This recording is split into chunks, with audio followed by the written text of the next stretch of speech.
The cabin of first class hummed with soft conversation and the clink of crystal glasses.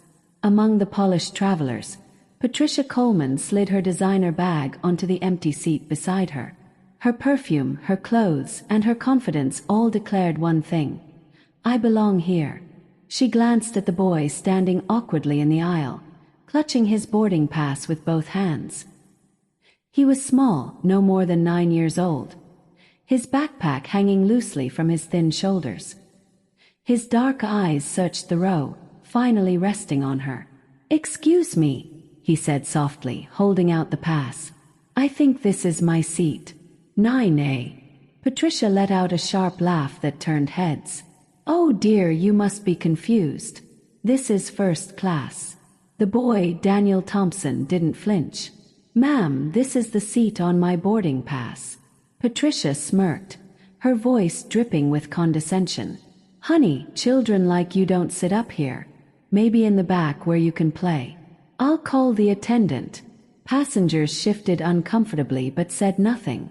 Daniel stood quietly, his small hands gripping the boarding pass, his composure unsettling for someone his age. The flight attendant arrived, read the ticket and froze. "Ma'am, this is indeed seat 9A. And there's also a special note on his record." Patricia rolled her eyes.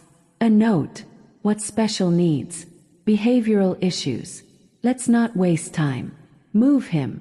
Moments later, the captain himself arrived, his expression cautious. "Miss Coleman, this young passenger has a valid reservation. His presence here is no mistake." Patricia laughed scornfully. "You're seriously telling me this child belongs in first class? Impossible. Clearly charity, or some mix-up with airline miles." Daniel, however, stood tall. "Ma'am, may I ask you something? Have you ever lost someone you love?"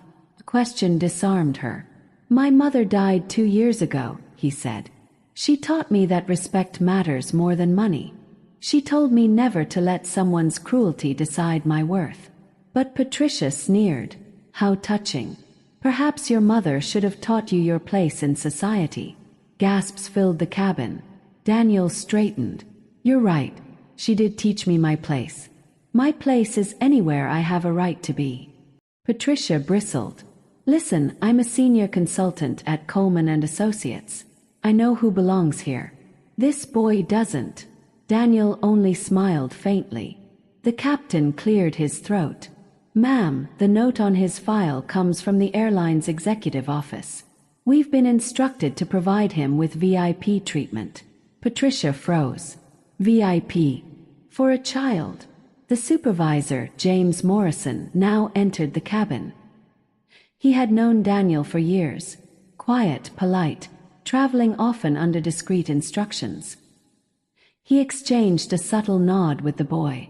"Ms. Coleman," James said firmly, "your words have been recorded by the aircraft security system. Discrimination based on age, race, or background is a serious violation of policy." Patricia snapped. "Discrimination? I was just stating facts. Children like him don't belong here."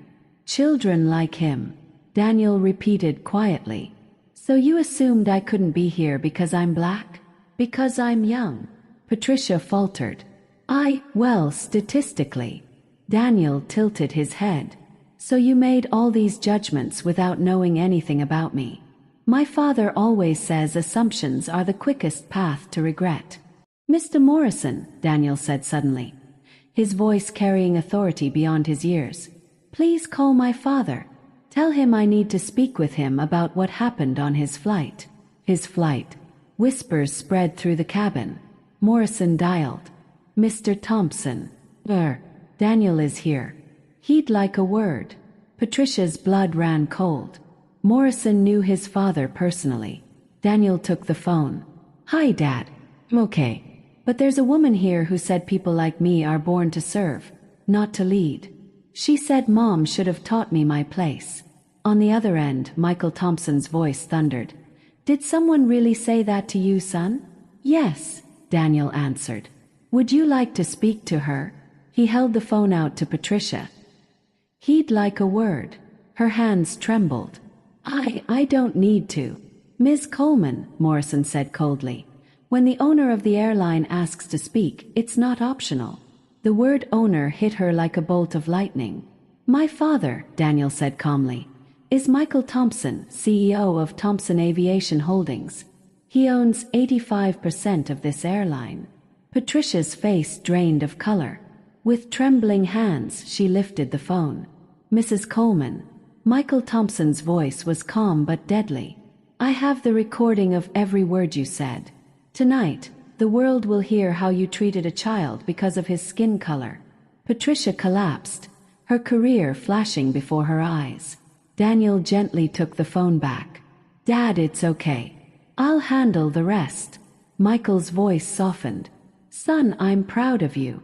6 months later, Patricia sat in a small apartment, her career in ruins. The viral video of her humiliation had been seen over 5 million times. No firm would touch her. Her name was forever linked to racism and arrogance. Meanwhile, Daniel celebrated his 10th birthday surrounded by family. He had become a quiet symbol of dignity in the face of discrimination. Thompson Aviation launched a national anti-prejudice campaign, using his story to train staff and educate passengers. At school, Daniel's teachers noticed his maturity.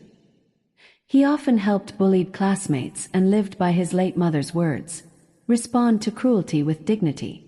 Patricia, stripped of her pride, began volunteering at anti-racism organizations. In therapy, she admitted, I destroyed an innocent child because I couldn't accept that people different from me could succeed. And in the end, I destroyed myself. Daniel never sought revenge. His greatest victory wasn't ruining Patricia Coleman's life. It was proving that true strength lies in dignity, not cruelty. On that flight, a boy had taught an adult, and an entire world, that the most powerful response to prejudice is not hate, but dignity.